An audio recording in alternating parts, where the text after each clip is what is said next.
Hello everyone, welcome to my YouTube channel. So भाई देखो, answer की तो आप लोगों को कई जगह से मिल भी गई होगी, तो आप लोग जब ऑफिशियल आंसर की आएगी उसी से आप प्रॉपर तरीके से मैच कीजिएगा। और कल थोड़ा सा बिजी शेड्यूल था तो इस वजह से आपको आंसर की मैं प्रोवाइड नहीं करा पाई थी, लेकिन हाँ, आगामी अब परीक्षाएं जो भी होने वाली हैं उनके लिए लेकर आई हूँ कल के पेपर के अकॉर्डिंग कुछ क्वेश्चन। उन क्वेश्चंस को भी यहाँ पे रखा है। आज के इस वीडियो में 10 क्वेश्चंस रहेंगे, लेकिन यहाँ पर आपको एक्स्ट्रा चीज़ें देखने को मिलने वाली हैं अकॉर्डिंग टू पेपर। और ये यूकेपीएससी की खासियत है कि वो क्वेश्चंस को उसी के अकॉर्डिंग डिज़ाइन करता है, जैसे कि कल पेपर था उसी के अकॉर्डिंग आप आगे के पेपर्स भी वो करवाएगा। सो हम कुछ क्वेश्चंस को यहाँ पे करते हैं। जैसे आपके पेपर में क्वेश्चन आया था, वर्ष 2021-22 में फसली क्षेत्र की दृष्टि से उत्तराखंड में उगाई जाने वाली प्रमुख फसल निम्नलिखित में से कौन सी थी। अगर मैं यहाँ पे बात करूँ ना, ये सेम क्वेश्चन उत्तराखंड डीएलएड का जो एंट्रेंस एग्ज़ाम हुआ वहाँ पर भी पूछा जा चुका है और अब आपका यूकेपीएससी में भी पूछा जा रहा है। In the year 2021-22 which of the following was a major crop grown in Uttarakhand in terms of cropped area। ये थोड़ा सा यहाँ पे 7 गलत है। मैंने कोशिश की है कि हिंदी का इंग्लिश ट्रांसलेशन भी आप लोगों को यहाँ पे प्रोवाइड कराया जाए। सो इसके अकॉर्डिंग 21-22 के अकॉर्डिंग गेहूं का क्या है उगाई जाने वाली सबसे प्रमुख फसल है। अब देखो भाई, गेहूं के बाद कौन सी है?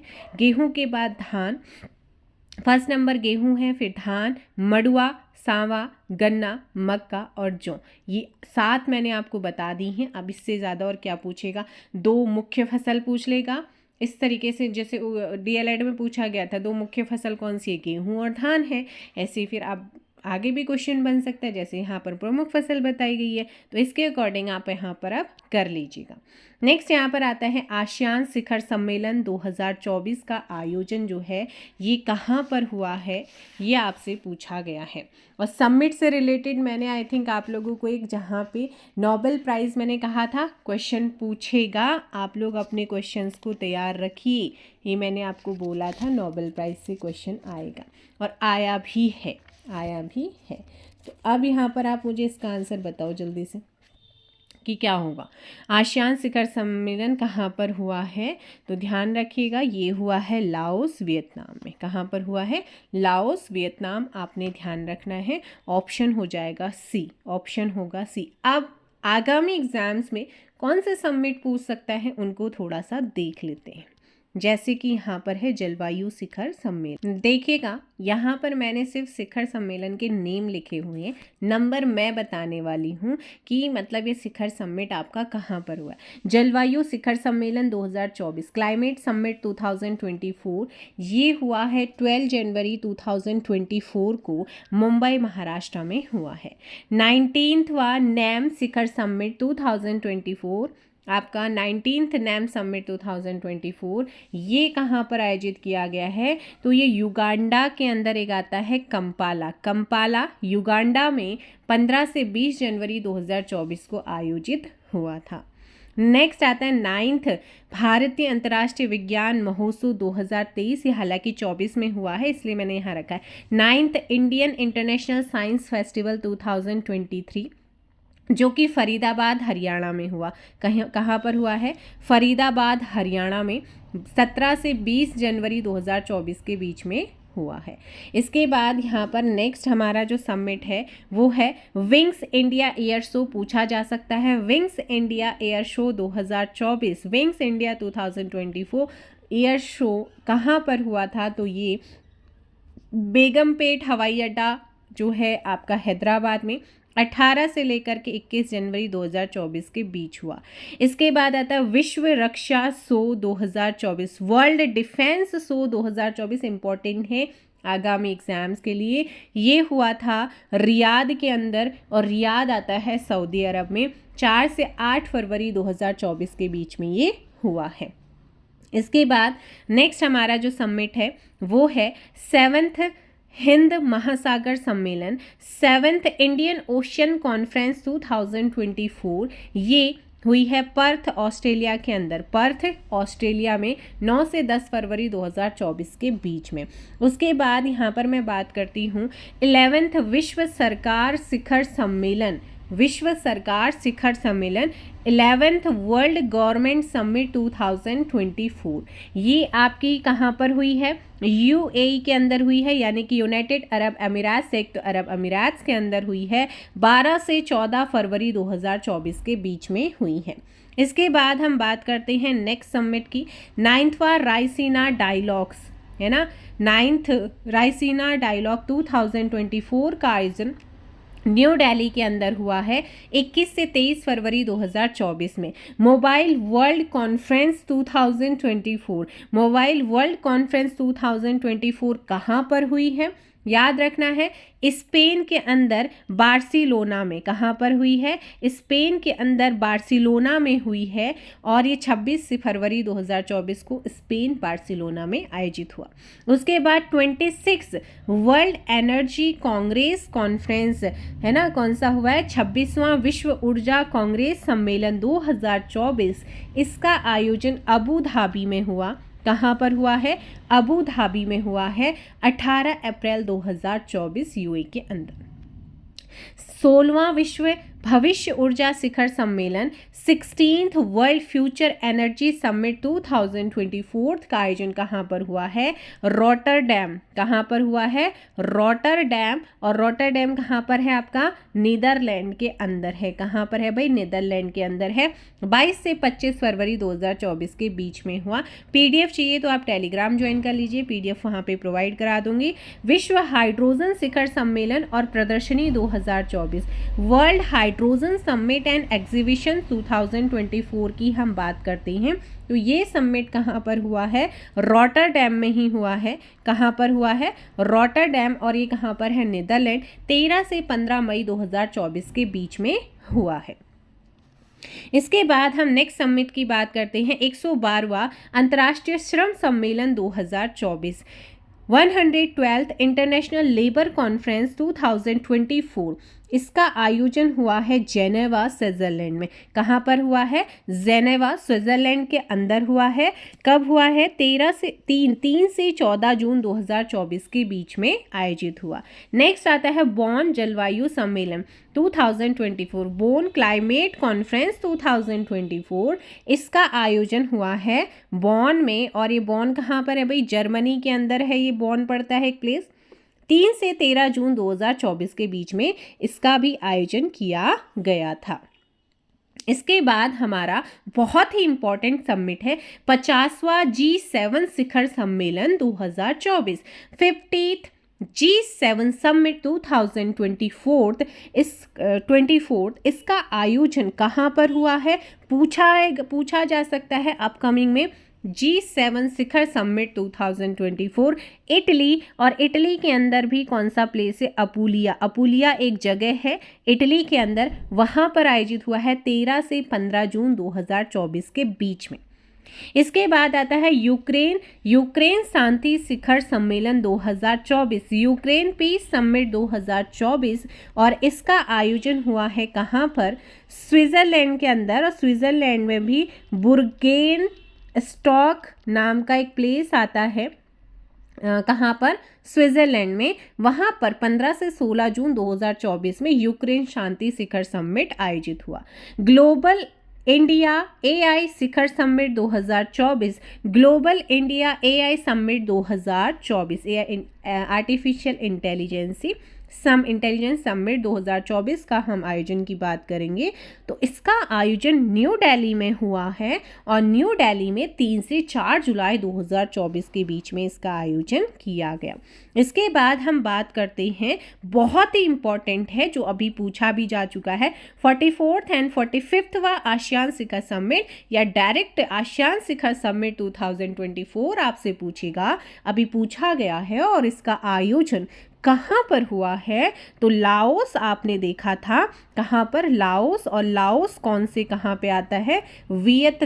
वियंतियाने में, सॉरी, लाओस के अंदर भी कहाँ पर है ये? लाओस के अंदर भी वियंतियाने। कहाँ पर है? वियंतियाने नाम का एक प्लेस है, वियंतियाने। याने, यहाँ पर लाओस के अंदर एक वियनती है ना, वियनतियाने लाओस 9 अक्टूबर 2024 को इसका आयोजन हुआ। वेरी इंपॉर्टेंट, एससीओ शिखर सम्मेलन, एससीओ समिट 2024 की अगर मैं बात करूं तो इसका आयोजन हुआ है इस्लामाबाद पाकिस्तान में। इंपॉर्टेंट है, याद रखिए 15 से लेकर 16 अक्टूबर 2024 के बीच एससीओ शिखर समिट 2024 इस्लामाबाद पाकिस्तान में हुई है। इसके बाद एशिया क्लीन एनर्जी समिट 2024, इसका आयोजन कहाँ पर हुआ है? एशिया क्लीन एनर्जी समिट 2024 का आयोजन सिंगापुर के अंदर हुआ है। कहाँ हुआ है? सिंगापुर के अंदर हुआ है 22 से 24 अक्टूबर 2024 के बीच में। फिर नेक्स्ट आता है ब्रिक्स शिखर सम्मेलन 2024, ब्रिक्स समिट 2024, इसका आयोजन कहाँ पर किया गया है? इसका आयोजन हुआ है कजान रशिया के अंदर। ठीक है, इन चीज़ों का आप ध्यान रखना। और कब से कब तक हुआ था? 22 से 24 अक्टूबर 2024। बहुत इंपॉर्टेंट है ब्रिक्स शिखर समिट 2024, पूछा जा सकता है ये कुछ इंपॉर्टेंट जैसे ब्रिक्स है ना, और एससीओ है आपका, और यहाँ पर हमारा आसियान है, G7 है, G20 है, बहुत सारे आपके इंपॉर्टेंट रहने वाले हैं।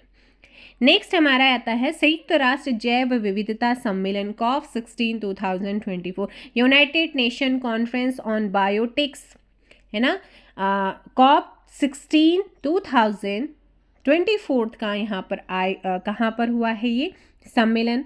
याद रखना है, इसका आयोजन कोलंबिया के अंदर किया गया। कहाँ पर हुआ है? कोलंबिया के अंदर। अगला क्वेश्चन, विश्व ऑडियो विजुअल एंड एवं मनोरंजन शिखर सम्मेलन 2024, world audio visual and entertainment summit 2024 का आयोजन हुआ है गोवा के अंदर।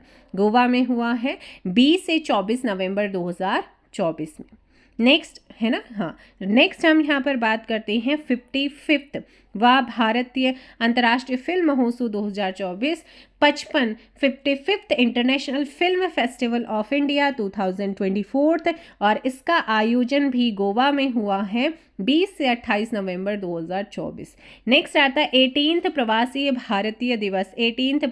भारतीय दिवस।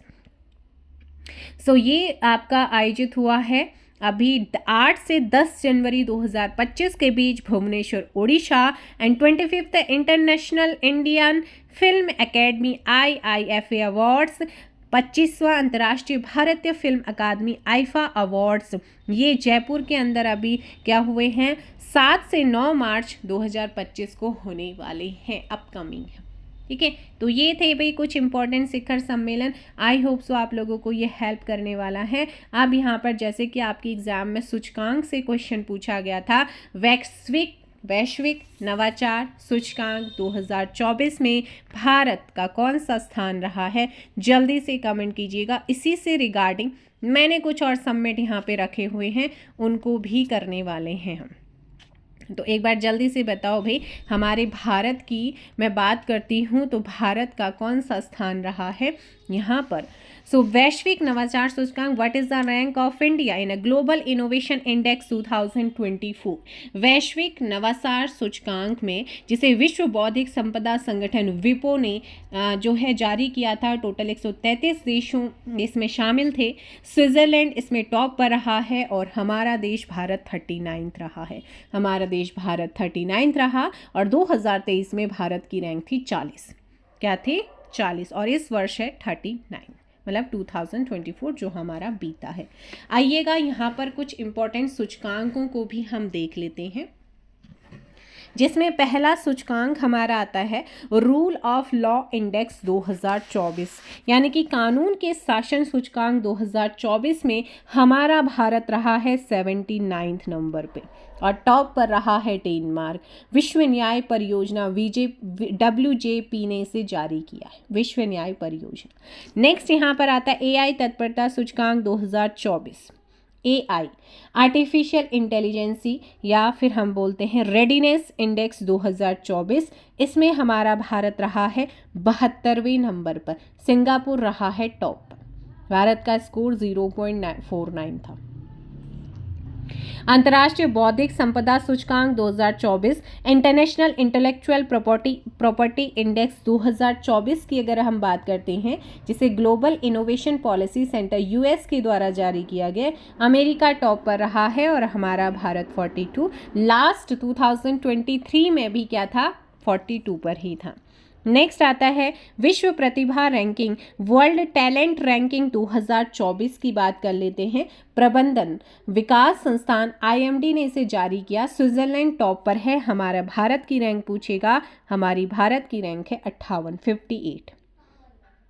नेक्स्ट यहाँ पर आपसे पूछा जा सकता है ग्लोबल हंगर इंडेक्स 2024, वैश्विक भूख सूचकांक 2024 में भारत की रैंक आपसे पूछ सकता है। हमारा भारत 105वें नंबर पर रहा है। हमारे भारत की रैंक क्या है भैया, इसमें 105 नंबर है, बेलारूस टॉप पर है। इसके बाद वैश्विक प्रकृति संरक्षण सूचकांक 2024, ग्लोबल नेचर कंजर्वेशन इंडेक्स 2024 की बात कर लेते हैं। इसमें हमारा देश रहा है 176वें नंबर पे, 176। लग्जमबर्ग यहाँ पे टॉप पर रहा है। इसके बाद नेक्स्ट हमारा जो सूचकांक है वो है आर्थिक स्वतंत्रता सूचकांक 2024, इंडेक्स ऑफ इकोनॉमिक्स फ्रीडम 2024। इसमें हमारा जो देश है इसकी रैंक कितनी रही है अगर आपसे पूछेगा, तो इसमें हमारी जो रैंक रही है वो है 84th नंबर पे इंडिया है और हांगकांग यहाँ पे टॉप पर रहा है। नेक्स्ट यहाँ पर हम बात करते हैं कौन से की, वैश्विक नवाचार सूचकांक, अभी आपको बताया है 39 नंबर है। ठीक है ना, ग्लोबल इनोवेशन में Asia power index 2024, Asia power index 2024 Loewi institute Sydney के द्वारा जारी किया गया है। अमेरिका टॉप पर है, हमारा भारत 3rd नंबर है, पूछा जा सकता है upcoming important. Henley passport index 2024 की बात कर लेते हैं। हेनले पासपोर्ट इंडेक्स में हमारा भारत 82 नंबर पर है। कौन से नंबर पे, 82। नेक्स्ट आता है global liveability index 2024, global liveability index 2024 में हमारे भारत की रैंक आपसे पूछा है, कमेंट करके बताइएगा ग्लोबल लिवेबिलिटी रैंक। अब देखिएगा ग्लोबल लिवेबिलिटी इंडेक्स की बात करते हैं तो हमारे कोई भी जो स्टेट या हमारी जो सिटी है वो कोई भी टॉप 10 में नहीं है, रैंकिंग में काफ़ी नीचे रही हैं। तो इसमें जो है आई थिंक 112वें स्थान पर है, ये आपने ध्यान रखना है।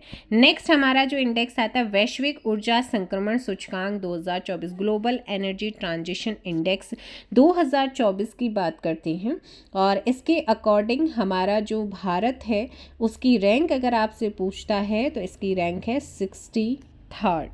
क्या है, ग्लोबल एनर्जी के अकॉर्डिंग अगर यहाँ पर बात की जाए तो हमारे भारत की जो रैंक आती है वो है 63rd। ठीक है, और टॉप पर कौन है, यहाँ पे टॉप पर है आपका यहाँ पर स्वीडन।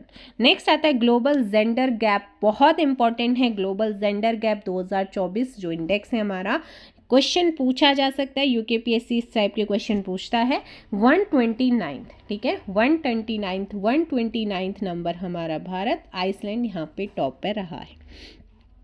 इसके बाद हम बात करते हैं नेक्स्ट है पर्यावरण प्रदर्शन सूचकांक 2024, एनवायरमेंटल परफॉर्मेंस इंडेक्स 2024 में हमारे जो भारत की रैंक रही है वो है 176। ठीक है, नेक्स्ट आता है ग्लोबल पीस इंडेक्स, बहुत इंपॉर्टेंट है ग्लोबल पीस इंडेक्स, वैश्विक शांति सूचकांक 2024 इंपॉर्टेंट, यूकेपीएससी यहाँ से भी क्वेश्चन पूछता है।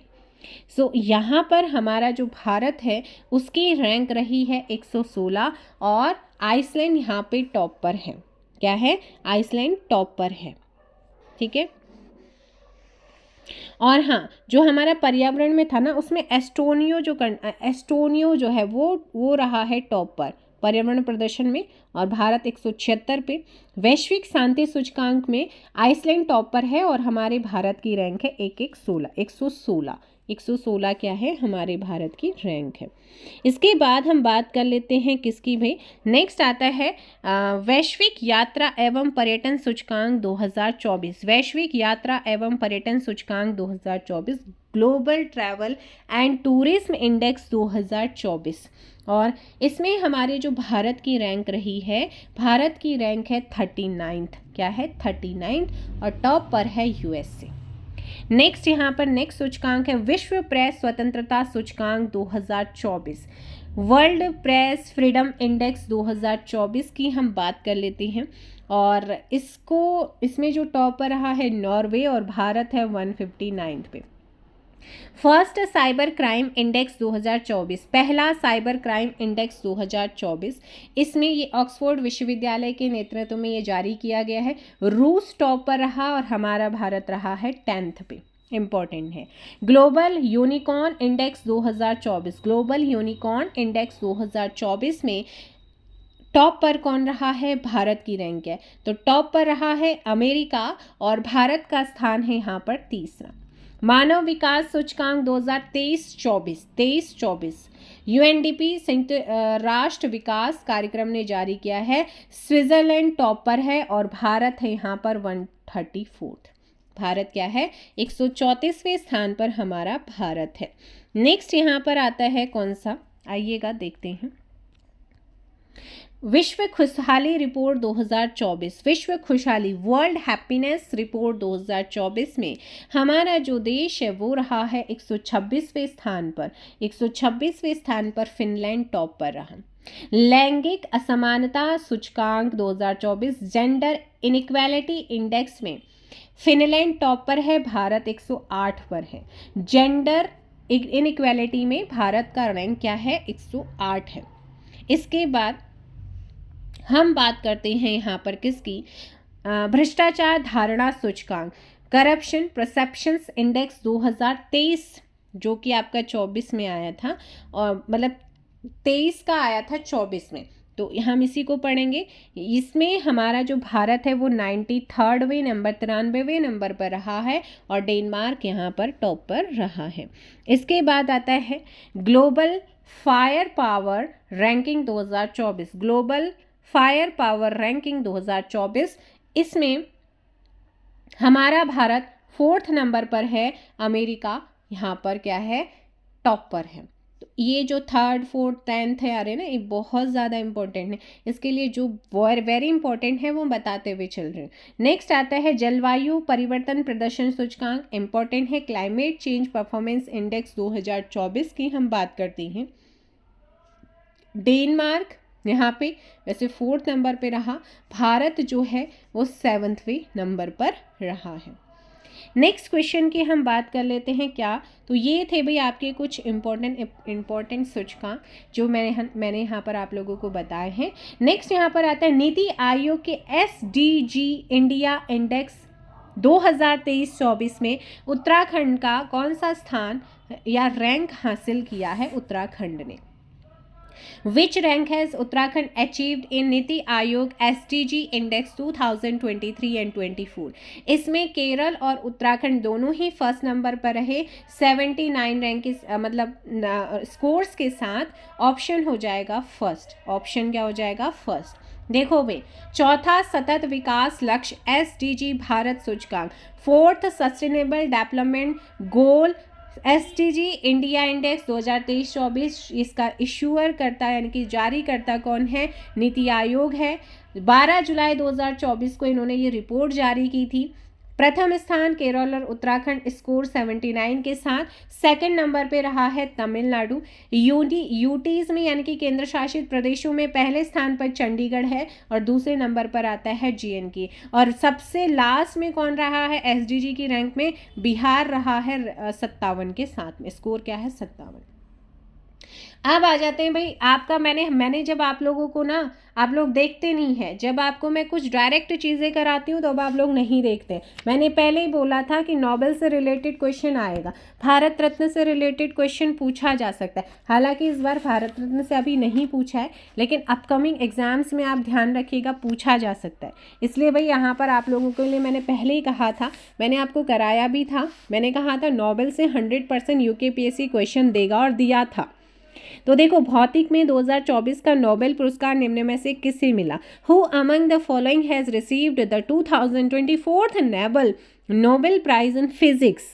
फिजिक्स की बात कर रहे हैं तो फिजिक्स में हॉपरफील्ड एंड हिंटन को दिया गया, जॉन जे हॉपरफील्ड, जॉन जे हॉपरफील्ड। दास अगर टर्म पूरे नाम याद नहीं हो रहे हैं तो हॉपरफील्ड और हिंटन याद रखो। जॉन जे हॉपरफील्ड अमेरिका से हैं और जेफरी ई हिंटन ये ब्रिटिश कनाडाई हैं। आंसर हो जाएगा यहाँ पर बी। क्या हो जाएगा? बी आपका सही होगा। इनको क्यों मिला है, किस कार्य के लिए मिला है? तो कृत्रिम तंत्रिका नेटवर्क के साथ मशीन लर्निंग को सक्षम करने वाली आधारभूत खोज और आविष्कार के लिए इनको नोबेल प्राइज 2024, जब तक 25 का अनाउंस नहीं होता तब तक 24 का क्वेश्चन देगा आपको एग्जाम में।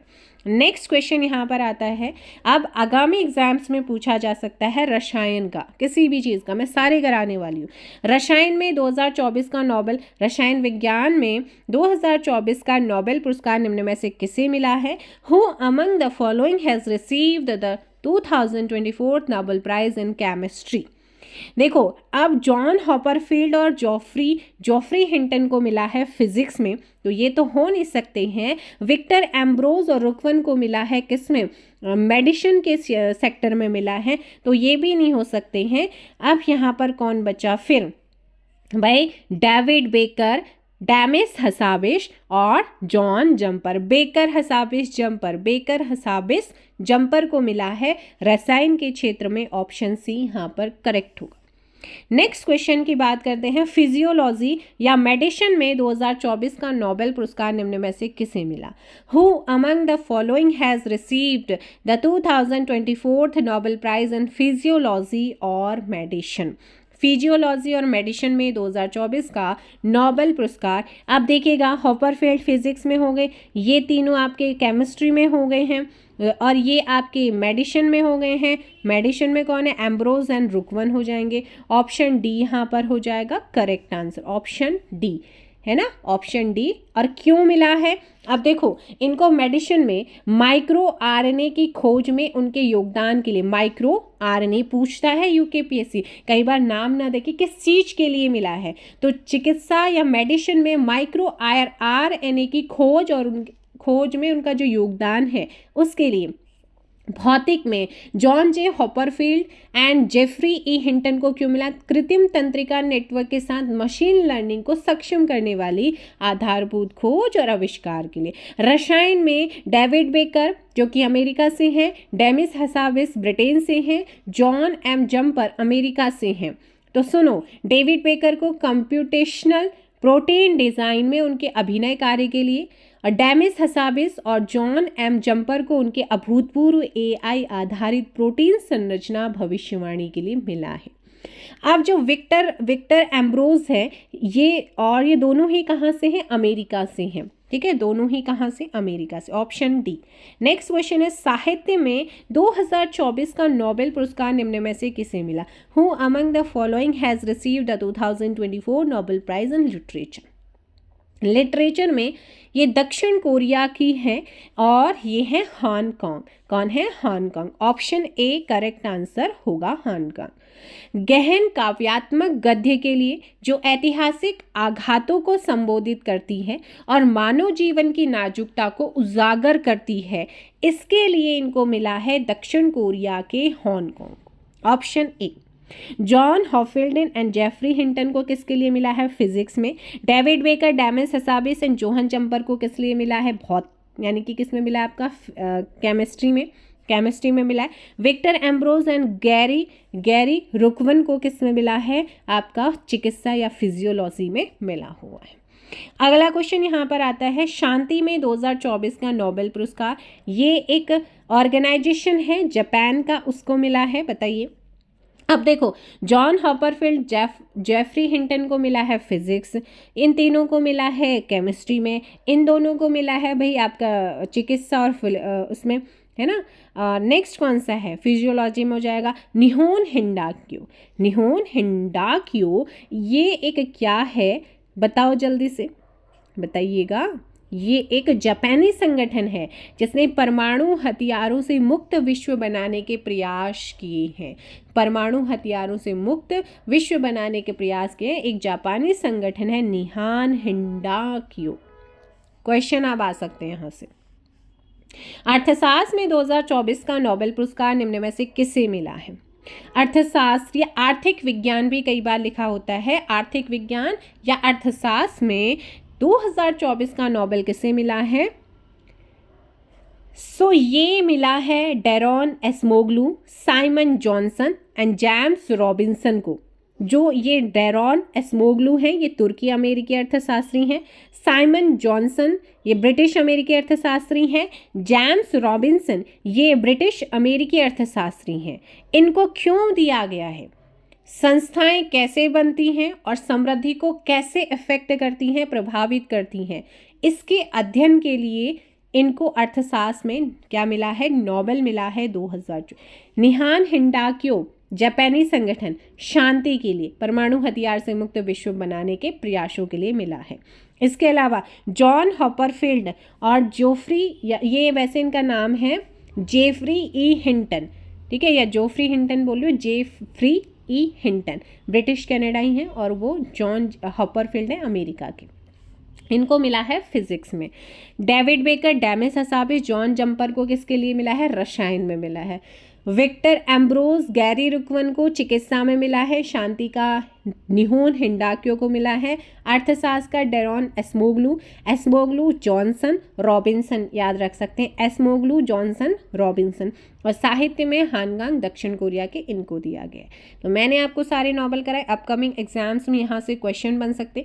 आज फिलहाल जो टाइप हुए हैं सिर्फ 10 क्वेश्चन हुए, क्योंकि मैंने सोचा 10 क्वेश्चन ही कराओ, लेकिन उसके साथ बाकी जितनी भी चीज़ें कवर हो सकती हैं मैंने कवर कराने की कोशिश की है। क्योंकि एग्ज़ाम में ना या तो वो उनके नेम पूछता है ना, या फिर वो उनके कार्य, किस कार्य के लिए दिया है। ये यूकेपीएससी की खासियत है कि वो चीज़ पूछेगा। तो ऐसे ही मैं आप लोगों को क्वेश्चन कराती रहूँगी। दोनों ही लैंग्वेज में आपको क्वेश्चन देखने को मिलेंगे। Thank you so much, bye bye, take care, जय हिंद, जय भारत। सेशन अच्छा लगा तो एक बार जल्दी से वीडियो को क्या कर दो, लाइक और शेयर कर दो। अच्छे अच्छे प्यारे प्यारे कमेंट्स करिएगा। आंसर की जब आएगी तब आपका फाइनल हो जाएगा कि कितने आपके नंबर्स बन रहे हैं। वैसे तो मेरिट पॉसिबल है कि 200 प्लस जाए, ठीक है। अब देखते हैं कि कितना हो सकता है, क्योंकि टाइम कम रहा है। आप लोगों को टाइम जितना सुनने में आया कि टाइम कम था, बिल्कुल टाइम कम था। 3 घंटे में 300 क्वेश्चन टफ हो जाता है ना। फिर भी आप लोगों ने अपने बेस्ट दिया, बाकी आंसर की और रिजल्ट भी अपना रहे। लेकिन अब आपने ऐसा नहीं कि भाई ऐसा ही दे दिया है, उसके बाद नेक्स्ट पेपर पे लग जाना है। जो भी है ये आप कर चुके हैं, लेकिन जो मिस्टेक आपने यहाँ पे की है वो आगे ना करें, उस पर अब सुधार करने की कोशिश की जाए।